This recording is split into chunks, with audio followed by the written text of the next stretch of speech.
Okay. So the very first thing that I tell every person that when I meet with them, right off the bat, we have to be honest. Rule number one, we prefer polite to honest as a society. We prefer you to be part of the team. And I think that's great in a public setting where you're not trying to cause a conflict that's going to distract from the big picture.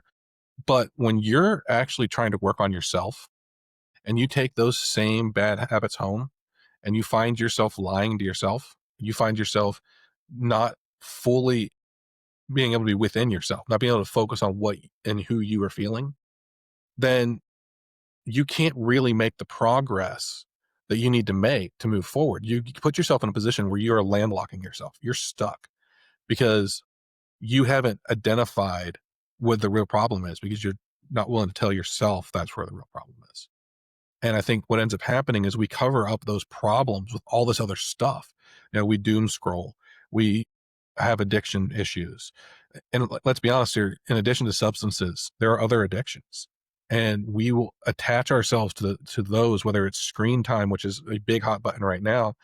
But there's a million other things that kids will use to distract themselves from who they are, because they're trying to fit this mold of what they should be.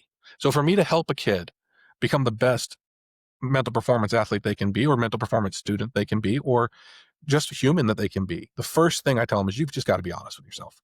You have to be able to evaluate who you are, and you have to be honest about it, because that's what's going to make it real.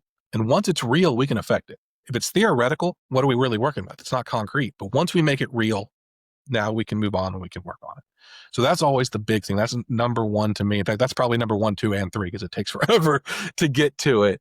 But then, the next thing is to identify resources. When we're working on ourselves, we tend to think we have to do it all ourselves. But our world is full of resources.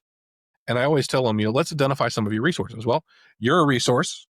You have this great show. You have this great program. You have this great product. You're writing a book that I'm sure is going to be great. And all of those things are resources. Mom and dad, they can be resources. They don't have to be, because not every kid grows in a home fortunate like I was, where they had mom and dad as resources. I had grandma, grandpa. I lived with my grandma for a year because she was a great resource for me my freshman year. And you have these people that are resources. You have these tools that are resources. The internet can be a resource or a distraction, but it can provide you with the podcast that gives you the information that you need, because that's another resource for you. And so I always tell them, you have to be honest with yourself, and then you have to identify around you what are your resources, because you need help. You cannot ask yourself to do it all yourself. You can't ask yourself to already know everything you need to know to accomplish what you need to accomplish and to find what you're trying to do.